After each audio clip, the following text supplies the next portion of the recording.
শিবির আমাদের দীর্ঘদিনের। আমাদের প্রথমে যখন রক্তদান শিবির শুরু করি আমাদের একটা নৈশপ্রহরী কমিটি ছিল।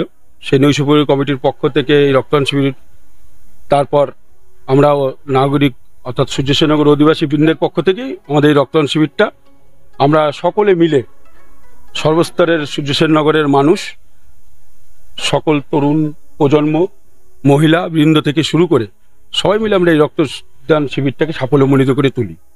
এই রক্তদান শিবিরে দমদমের প্রত্যেকটা অঞ্চল থেকে মানুষ আসে, সহযোগিতা করে।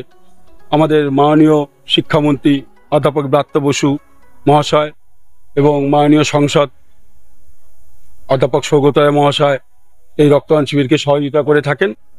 আমরা খুব সুন্দরভাবে এই রক্তদান শিবিরটা এতদিন চালিয়ে নিচ্ছি এবং আগামী দিনেও আমরা এই অনুষ্ঠান করতে পারবো বলে আমরা মনে করি। 60 জন রক্ত দেবে।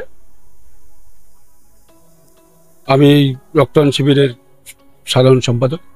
সবাই বলবে, মানুষের মধ্যে যে এত বিভেদ সৃষ্টি হচ্ছে, ধর্মের নামে যে রাজনীতি শুরু করেছে, এই ধর্মের নামে রাজনীতি না করে মানুষের সাথে থেকে, মানুষের পাশে থেকে উন্নয়নকে সাথে নিয়ে আমরা এগিয়ে যাব বলে আমরা মনে করি।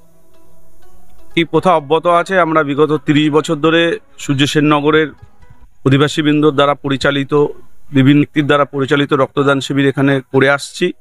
এবছর আমরা করেছি, আপনারা উপস্থিত হয়েছেন, দেখতেই পাচ্ছেন। বিভিন্ন আমাদের পাড়ার অধিবাসীবৃন্দ সকলেই এখানে সহযোগিতা করেছে। বিভিন্ন পার্শ্ববর্তী এলাকা থেকেও মানুষজন এসছে। আমাদের মেন উদ্দেশ্য হচ্ছে আজকে আমাদের ব্লাড ডোনেশনের, যাতে পাড়ার সমস্ত মানুষ, বয়স্ক লোক, ইয়ং ছেলে মেয়ে, দেখতে পাচ্ছেন স্বতঃস্ফূর্ত একটা সাড়া আমরা পাই। সেই স্বতঃস্ফূর্ত সাড়াটাকেই আমরা এখানে রক্তদানের মাধ্যমে অনুষ্ঠিত করি। সাহায্য আমাদের সূর্যসেননগরের বিশিষ্ট ব্যক্তিরা সাহায্য করে। আমাদের 10 নম্বর ওয়ার্ডের পৌরপিতা শ্রীযুক্ত সুরজিৎ রায় চৌধুরী সহযোগিতা করে। এছাড়া আমাদের পার্শ্ববর্তী এলাকার বিভিন্ন যারা ডোনেট করে বিভিন্ন ব্যক্তি, তারা আমাদের সাহায্য সহযোগিতার হাত বাড়িয়ে দেয়। তাদের জন্য আমরা এই প্রোগ্রাম অনুষ্ঠান সুন্দরভাবে করতে পারি। ঠিক আছে। মানিক মজুমদার, ঠিক আছে, আর সোমনাথ রায় চৌধুরী, আমরা হচ্ছে এই রক্তদান শিবিরের সম্পাদক।